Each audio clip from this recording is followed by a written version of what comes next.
صنم جاوید بہت زیادہ کوئی پاپولر پی ٹی آئی کارکن نہیں تھیں۔ صنم جاوید کو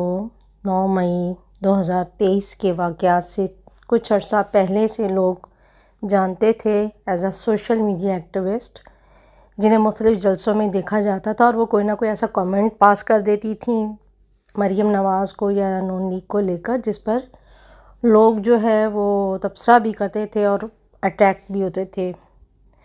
لیکن اب حالات یہ ہیں کہ اس نارمل سوشل میڈیا ایکٹیوسٹ کو خود نون لیگ نے یا ان جیسے بہت سارے ایسے کارکن جن کا باقاعدہ کوئی پریکٹیکل رول نہیں تھا پی ٹی آئی جماعت میں، وہ جسٹ ایکٹیوسٹ ہیں جو سوشل میڈیا پہ اگر کوئی اپنی کوئی فیوریٹ بات ہے پی ٹی آئی سے ریلیٹڈ، عمران خان سے ریلیٹڈ کوئی پازیٹیو چیز ہے یا کوئی ایسی نیگیٹو تنقید ہے جو وہ اپنی اپوزٹ پارٹی کے لیے کرنا چاہتے ہیں، تو وہ بات کر دیتے تھے اور وہ لوگوں میں پاپولر ہو جاتی تھی۔ ہوتے ہیں نا کچھ لوگ، اللہ تعالیٰ کی طرف سے عطا ہوتی ہے، عنایت ہوتی ہے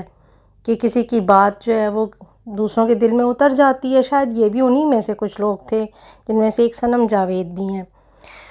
تو ایسے ہی ہوا شاید کہ وہ بھی انہی میں سے تھیں جن کی بات جو تھی وہ دوسرے لوگوں کو اٹریکٹ کرتی تھیں اور لوگ ان کی طرف مائل ہوتے تھے، ان کی بات کو سنتے تھے۔ ایک سوشل میڈیا ایکٹیوسٹ کو آپ نے خود اتنا زیادہ پاپولر کر دیا اور اتنا اہم بنا دیا، اور ان جیسے بہت سارے کارکنوں کو، کہ وہ تو خود بخود ان کی جگہ بن گئی ہے پی ٹی آئی میں۔ میرا خیال ہے صنم جاوید ہیں، عالیہ ہیں، ایسے اور بہت ساری خواتین ہیں جو پھینٹی بھی کھا رہی ہیں، جیل بھی کاٹ رہی ہیں،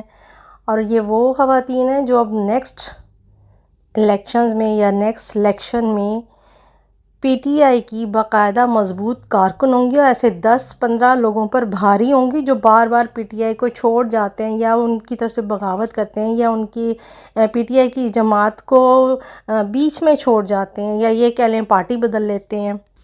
تو نون لیگ تو خود یا جو موجودہ حکومت ہے خود بار بار ان کے مقدمات کو ختم ہی نہیں ہونے دیتی ہیں، بار بار ان کی ضمانتیں کینسل ہوتی ہیں، نئے مقدمات بنائے جا رہے ہیں۔ آپ تو خود انہیں پاپولر کر رہے ہیں، مضبوط کر رہے ہیں، وہ بھی ایگری ہیں جیل کاٹنے کے اوپر، کیونکہ وہ اپنے پارٹی اور اپنے لیڈر کے ساتھ جو ہے وہ کمیٹڈ ہیں،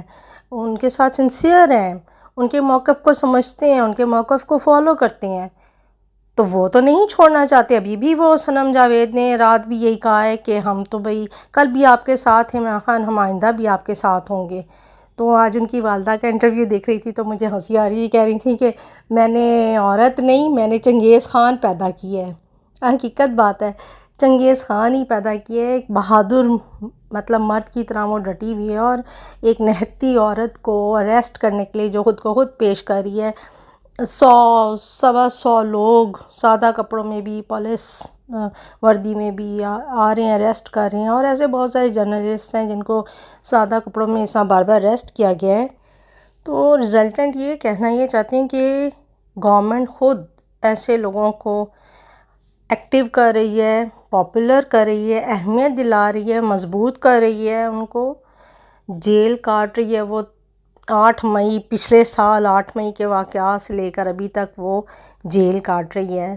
اور عالیہ کاٹ رہی ہیں اور دوسری خواتین کاٹ رہی ہیں، تو وہ کیا مضبوط نہیں ہوئی ہوں گی؟ وہ عام سوشل میڈیا ایکٹیوسٹ ہیں، نارمل گھریلو خواتین ہیں جنہیں بات کرنی آتی ہے، نالج ہے، پیار کرتی ہیں اپنی پارٹی سے، اپنے لیڈر سے، تو آپ نے تو ان کو امپورٹنٹ بنا دیا۔ ان کی تو کوئی نہ کوئی M N A M P A کی سیٹ پکی ہے، کسی دونوں میں سے کسی بھی اسمبلی میں ان کی سیٹ اب پکی ہے۔ تو آپ تو خود پیدا کر رہے ہیں لیڈر کے قریبی امپورٹنٹ ایماندار ساتھی جو اسے کبھی نہیں چھوڑیں گے، کوئی بھی مطلب اچھا برا حالات ہوں گے وہ اس کے ساتھ کھڑے ہوں گے عمران خان کے۔ تو یہ سلسلہ بند کر دیں، کیونکہ مجھے نہیں لگتا یہ نون لیگ کے حق میں بات جا رہی ہے، یہ تو بلکہ نون لیگ کے اگینسٹ بات جا رہی ہے۔ اگر عقل مند ہیں اس پارٹی میں تو وہ اس چیز کو سوچیں کہ آپ اس پارٹی کا مورل ڈاؤن نہیں کر رہے، اوپر جا رہا ہے، بلکہ اس کی پاپولیرٹی اوپر جا رہی ہے۔